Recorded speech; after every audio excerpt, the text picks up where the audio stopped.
இது தொடர்பாக தமிழக வெற்றிக் கழக தலைவர் விஜய் அறிக்கை வெளியிட்டிருக்கிறார். அதுல டாஸ்மாக் முறைகேடு செய்து மோசடிகளை நியாயமாக விசாரித்து தவறு செய்தவர்கள் மீது உரிய நடவடிக்கை எடுக்க வேண்டும் என தெரிவித்திருக்கிறார். இந்த முறைகேடு பற்றி விளக்கும் போது நன்கு திட்டமிடப்பட்ட கணக்கில் வராத பணம் ஈட்டுதல் மற்றும் சட்டத்திற்கு புறம்பான பணம், டிஸ்டிலரிஸ் கம்பெனிகளுக்கும் பாட்டில் கம்பெனிகளுக்கும் இடையில் இருந்த மிகப்பெரிய கூட்டு, அதன் மூலம் நிதி சம்பந்தமான ஆவணங்கள் தவறாக கையாளப்பட்டு மறைமுகமாக அல்லது மறைக்கப்பட்ட முறையில் பணம் முறையான ஏய்ப்பு நடந்துள்ளது என்று விவரிக்கப்பட்டிருப்பதாகவும், இந்த மோசடிகள் சம்பந்தப்பட்டவர்கள் யாராக இருந்தாலும் அவர்கள் முறையான நியாயமான விசாரணைக்கு உட்படுத்தி உண்மைகளை வெளிச்சத்திற்கு கொண்டு வர வேண்டும் என்றும், விசாரணை நியாயமாக நடக்குமா என்பது மேலே இருக்கும் மறைமுக முதலாளிகளுக்கு, இங்கிருக்கும் அவர்களின் உறவுக்காரர்களுக்கு மட்டுமே வெளிச்சம் என்றும் தெரிவித்திருக்கிறார்.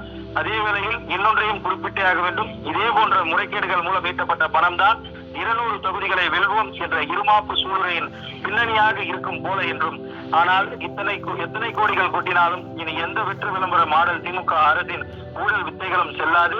இவர்களை 2026 சட்டமன்ற தேர்தலில் மக்கள் நிச்சயம் ஒதுக்கி செல்வார்கள் என்பதை உறுதியாக தெரிவித்துக் கொள்கிறேன்.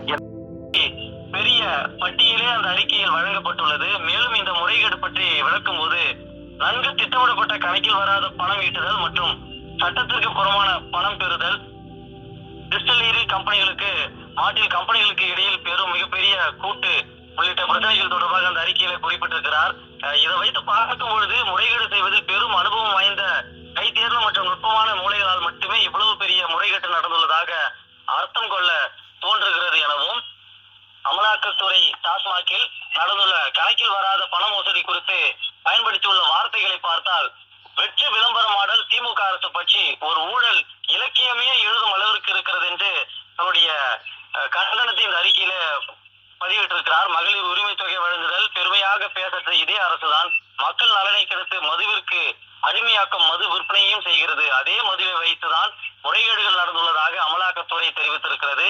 இவ்வகையிலும் இது போன்ற முறைகேடுகளை ஏற்கனவே இயலாது என பொதுமக்களே கோபத்தில் கொந்தளிக்க தொடங்கி இருக்கின்றனர் என்று தன்னுடைய கண்டன அறிக்கை இதில் குறிப்பிட்டிருக்கிறார். அதே போல இறுதியாக இந்த வேளையில் இன்னொன்றையும் குறிப்பிட்டே ஆக வேண்டும். இது போன்ற முறைகேடுகள் மூலம் ஈட்டப்பட்ட பணம் தான் 200 தொகுதிகளை வெல்வோம் என்ற இருமாப்பு சூளுரையின் பின்னணியாக இருக்கும் போல.